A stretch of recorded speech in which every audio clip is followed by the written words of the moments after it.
বাবা বড় দুঃখে ওয়াজটা করতেছি। আজকে মানুষ আমল থেকে এত গাফিল হয়ে গেছে, আল্লাহ থেকে এত দূরে সরে গেছে। মানুষকে ভালো কথা কইলে শুনতে চায় না, ভালো নসিহত করলে বুঝতে চায় না, মানুষকে হাসাইলে হাসতে চায়, মানুষকে নাচাইলে নাচতে চায়, মানুষকে আড্ডায় দাওয়াত দিলে আড্ডা ভরপুর হয়ে যায়। কিন্তু বেহেশতের বাগানের ইন্তজাম করলে মানুষ মনে করে ফরে যামো এই কথা কইতে কইতে মাহফিল শেষ হয়ে যায়।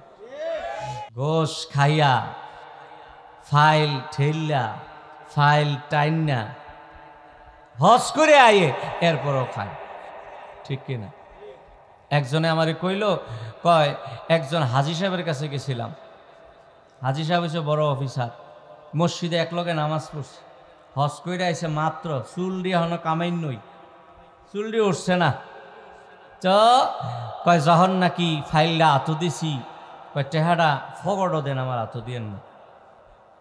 কয় স্যার ব্যবহার কি, ফগড় কি? কয় জানেন না, হজ করে আইছি আমি, সুদ খাই না, ঘোষ খাই না, ফগড়ে টেহাটা ঢুকাই দেন, জামাটা খুললে আপনার বাবির কাছে দিয়ে দেন। যখন দেখা গেল করোনাটা হালকা হয়ে গেল, দেখা গেল প্রথমে মনে করছিল করোনা হওয়া মানে কবরে চলে যাওয়া। একজন হার্টের রোগী আমাকে বলল, আমাকে ভাই বলে সম্বোধন করে বলল, যদি করোনায় আসে আমাদের গ্রামে আগে আমারে ধরবো, আমার শরীরটা দুর্বল, আর আমারে ধরলে প্রথম থাবাই নিয়ে যাইব, করোনা হইলে বাঁচার কোনো উপায় আমার নাই। যাগা শক্তি আছে তারা তো বাঁচার উপায় আছে, যদি বাচ্চা যাইতো হয়, কিন্তু থাবাটা দিয়া যদি আমারে কোনো রকম ধরে লাই আমি শেষ। হযরত আলী কি কয়? আলী কয় কিয়ামতের ময়দানে আল্লাহ সবাইরে প্রশ্ন করব, মা গাররাকা বিরাব্বিকাল কারীম। আল্লাহ যদি আমারে প্রশ্ন করে আমি বলবো গাররানি কারামুকাল কারীম।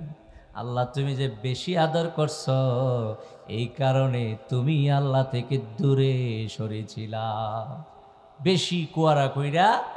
এখন আমরা মাহফিলও থাহি না, বাজারও থাহি, মসজিদও থাহি না, আড্ডায় থাকি, আমরা মেলায় যাই, মাহফিলে যাই না, ঠিক কিনা বলেন? শাস্তি আসলে কিছু দরকার আছিল, হ্যাঁ কথা বলেন। কই শাস্তি তো মাঝে মাঝে দেয়, করোনার সময় কি কম দিছে? লাজ দেয় না, আমরা শরম আছে, লাজ হয়, কথা বলেন। হুজুর কি ওয়াজ করে? বাবা বড় দুঃখে ওয়াজটা করতেছি। আজকে মানুষ আমল থেকে এত গাফিল হয়ে গেছে, আল্লাহ থেকে এত দূরে সরে গেছে। মানুষকে ভালো কথা কইলে শুনতে চায় না, ভালো নসিহত করলে বুঝতে চায় না, মানুষকে হাসাইলে হাসতে চায়, মানুষকে নাচাইলে নাচতে চায়, মানুষকে আড্ডায় দাওয়াত দিলে আড্ডা ভরপুর হয়ে যায়। কিন্তু বেহেশতের বাগানের ইন্তজাম করলে মানুষ মনে করে ফরে যামো এই কথা কইতে কইতে মাহফিল শেষ হয়ে যায়, ঠিক কিনা বলেন? আপনি কি মনে করছেন আপনি কবরে যাবেন না? হ্যাঁ, 3.5 হাত দেহ লইয়া এত বাহাদুরি দেখান, 3.5 হাত দেহের মালিক হইয়া এত অহংকার আপনার ভিতরে, এত অহংকারী হয়ে গেছেন আপনি। আগের জমানার মানুষেরা 50 হাত 60 হাত 100 হাত আছিল, ঠিক কিনা? তারা বড় বড় দেহের অধিকারী ছিল, তাদের স্বাস্থ্য আমাদের থেকে ভালো ছিল, তাদের শক্তি আমাদের থেকে অনেক বেশি ছিল, তারা হায়াতও বেশি পেয়েছে, বয়সও বেশি পেয়েছে, তারপরেও তো তারা মনে হয় আমাদের মতো ছিল না, ঠিক কিনা? 1000 বছর হায়াত পেলে 1000 বছর ইবাদত করছে।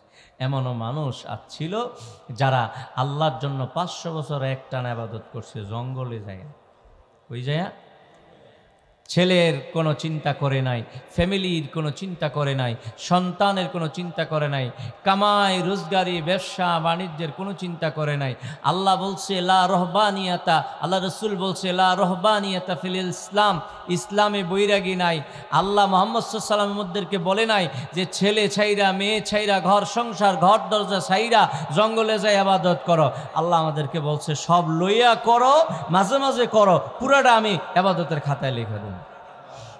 সুযোগ বেশি দাও নে, আমরা এমন পাওয়া পাইছি, কয় আরে আল্লাহ মাফ করে দিব। আরে নবীর উম্মত যখন হইছি মাফ তো করবই।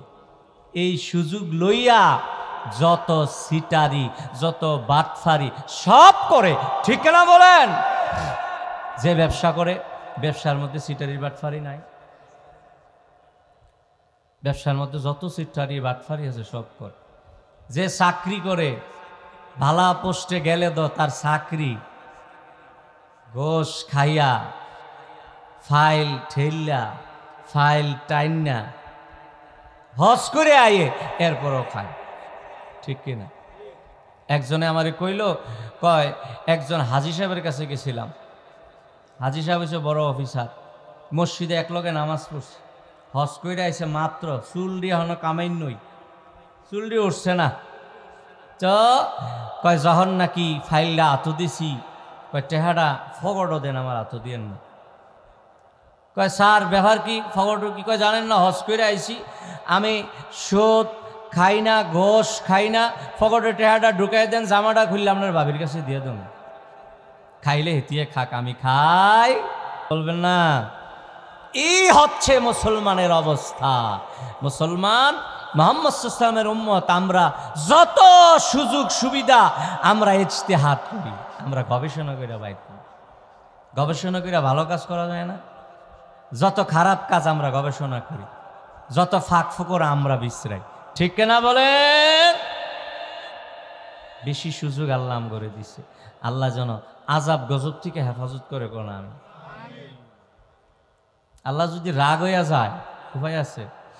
করোনার আমলে কত মানুষ দেখছি কইছে, কয় এবার ভালো হয়ে গেছে, আর জীবনে এই করোনায় যদি বাচ্চা যায়, আর জীবনে শয়তানি, এই জীবনে আর দুষ্টামি, এই জীবনে আর গুনাহ করবই না, পাক্কা নিয়ত করলাম। যখন দেখা গেল করোনাটা হালকা হয়ে গেল, দেখা গেল প্রথমে মনে করছিল করোনা হওয়া মানে কবরে চলে যাওয়া।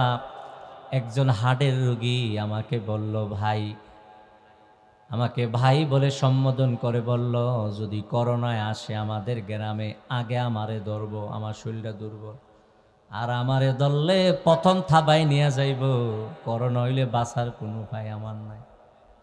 যাগা শক্তি আছে তারা তো বাঁচার উপায় আছে, যদি বাচ্চা যাইতো হয়, কিন্তু থাবাটা দিয়া যদি আমারে কোনো রকম ধরে লাই, আমি শেষ। কি ভালো হয়ে গেছে গা, দাঁড়িয়ে আসিল না, মাশাল্লাহ দাঁড়িয়ে রেখে দিছে। কদিন পরে হচ্ছে করোনা হইলে ভালো হন যাইব, কেমনে টিকাটা লইল, যাই 5 ওয়াক্ত নামাজ ধরছিল, 2-3 ওয়াক্ত ছেড়ে দিস, দেখছেন? হ্যাঁ শোনেন ভাইয়েরা, এইভাবে করোনার আমলে কত মানুষ চিন্তা করেছিল জীবনের তোরে হেদায়েত হয়ে যাব, কিন্তু যখন দেখছে করোনা হইলেও বাঁচন যায়, আস্তে আস্তে সব সাইরা আবার আগের মতো যেই, ঠিক কিনা বলেন? আসুন না এই সমস্ত স্বভাব দূর করি, আসুন নেক আমল করার চেষ্টা করি।